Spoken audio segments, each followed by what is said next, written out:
कभी ऐसा होता है कि किसी ज़रूरी काम पर ध्यान लगाने बैठे हों और दिमाग है कि बस सोशल मीडिया की तरफ ही भागा जा रहा है। अगर ऐसा महसूस होता है तो ये कहानी लगभग हम सबकी है। तो आज हम द डोपामाइन डिसिप्लिन के जरिए ये समझेंगे कि आखिर इस जाल से अपने दिमाग को बाहर कैसे निकालें और अपना फोकस, अपना अनुशासन वापस कैसे पाएं। तो चलिए सबसे पहले बात करते हैं उस प्रॉब्लम की जिससे आज हम सब कहीं ना कहीं जूझ रहे हैं, और वो है लगातार ध्यान भटकने की समस्या। ये सवाल हम सबके मन में आता ही होगा, है ना, कि आखिर फोन, सोशल मीडिया और गेम्स के इस दुनिया में किसी एक चीज पर टिककर ध्यान लगाना इतना मुश्किल क्यों हो गया है। चलिए जरा इसके पीछे की वजह को समझते हैं। देखिए, असल में हमारा दिमाग ना एक तरह के जंग के मैदान जैसा बन गया है, जहां एक तरफ तो हैं हमारे बड़े बड़े लक्ष्य, जैसे करियर में आगे बढ़ना या कोई नई स्किल सीखना, और दूसरी तरफ है वो तुरंत मिलने वाली खुशी का लालच, जैसे सोशल मीडिया पर लाइक्स मिलना या फिर जंक फूड खाने का मन करना। और बस इसी खींचतान में हम रोज कहीं ना कहीं फंस जाते हैं। तो सवाल ये है कि इस पूरे संघर्ष के पीछे है कौन। चलिए आज उस केमिकल खिलाड़ी को समझते हैं जो हमारे दिमाग के बिल्कुल सेंटर में बैठा है। इसे आसान भाषा में समझें तो डोपामाइन हमारे दिमाग का फील गुड केमिकल है। मतलब यही वो चीज है जो हमें बताती है कि कोई काम करने में मजा आया और उसे दोबारा करना चाहिए, फिर चाहे वो कोई मजेदार खाना खाना हो या फोन पर आया कोई नया नोटिफिकेशन। अब देखिए, इन रोजमर्रा की चीजों से डोपामाइन रिलीज होना ये तो बिल्कुल नॉर्मल है, इसमें कोई प्रॉब्लम नहीं है। लेकिन असली प्रॉब्लम तब शुरू होती है जब ये जरूरत से ज्यादा होने लगता है और हमारा दिमाग इस लगातार मिल रही एक्साइटमेंट का आदी हो जाता है। और बस यहीं से हम उस मेन कॉन्सेप्ट पर आते हैं जो इस किताब में समझाया गया है, वो जाल जो आज की टेक्नोलॉजी ने हमारे दिमाग के लिए बिछाया है। ये लाइन बहुत पावरफुल है। इसका मतलब ये है कि जब हमें हर छोटी छोटी खुशी तुरंत पाने की आदत लग जाती है ना, तो हमारा दिमाग उन कामों के लिए मेहनत करने की हिम्मत ही खो देता है जिनमें टाइम और डिसिप्लिन लगता है। और धीरे धीरे क्या होता है, हम मुश्किल कामों से भागने लगते हैं, उनसे बचने लगते हैं। तो ये सब कर कौन रहा है? ये हैं वो मेन कल्प्रिट्स जो हमारे डोपामाइन सिस्टम को 24 घंटे हाई अलर्ट पे रखते हैं। स्मार्टफोन, नोटिफिकेशंस, फास्ट फूड, हम ऐसी चीजों से घिरे हुए हैं जो बनाई ही इसलिए गई हैं कि हमें तुरंत खुशी मिल सके। और इसका नतीजा काफी सीरियस है। हम बहुत जल्दी बोर हो जाते हैं, किसी चीज पर फोकस नहीं कर पाते, और हाँ, टालमटोल की आदत वो तो बढ़ ही जाती है। असल में हालत ये हो जाती है कि हमें खुश महसूस करने के लिए लगातार छोटे छोटे रिवॉर्ड्स चाहिए होते हैं। तो ठीक है, प्रॉब्लम तो समझ आ गई।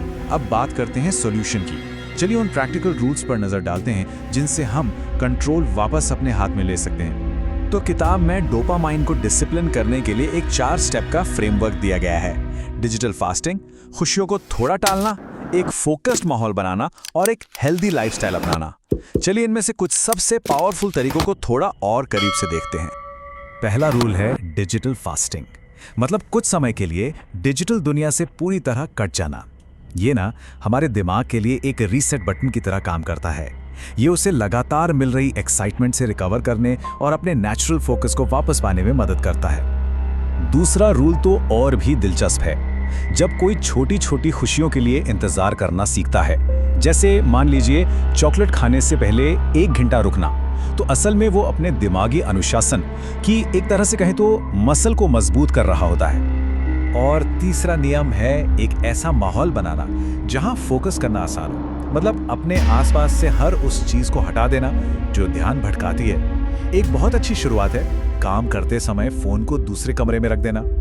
पोमोडोरो जैसी टेक्निक भी इस्तेमाल की जा सकती है, जिसमें 25 मिनट काम और फिर 5 मिनट का ब्रेक होता है। ये एक रिदम बनाने में कमाल की मदद करता है। तो जब इन नियमों को लगातार अपनी जिंदगी में उतारा जाता है तो इसके पॉजिटिव रिजल्ट्स क्या होते हैं, चलिए देखते हैं। और इसके फायदे एकदम साफ हैं। काम और पढ़ाई पर फोकस बढ़ जाता है, सोशल मीडिया और गेम से ध्यान कम भटकता है, और दिमाग में एक अलग ही लेवल की शांति और क्लैरिटी महसूस होती है।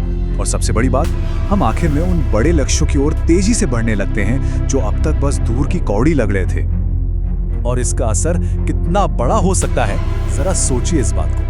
किताब में एक स्टूडेंट का एग्जाम्पल है जो इन्हीं नियमों को अपनाकर रोज 2 घंटे एक्स्ट्रा पढ़ाई के लिए निकाल पाया। ये है अनुशासन का सीधा रिजल्ट। ये वही 2 घंटे थे जो पहले सोशल मीडिया पर बर्बाद हो रहे थे।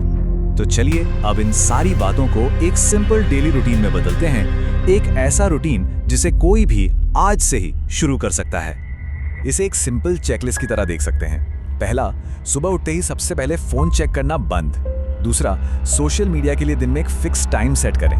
तीसरा, छोटे छोटे लक्ष्य पूरे करके ही खुद को रिवॉर्ड दें, तुरंत नहीं। चौथा, रोज 20-30 मिनट मेडिटेशन या एक्सरसाइज के लिए निकालें। और पांचवा, अपने काम करने की जगह को सिंपल और डिस्ट्रैक्शन फ्री रखें।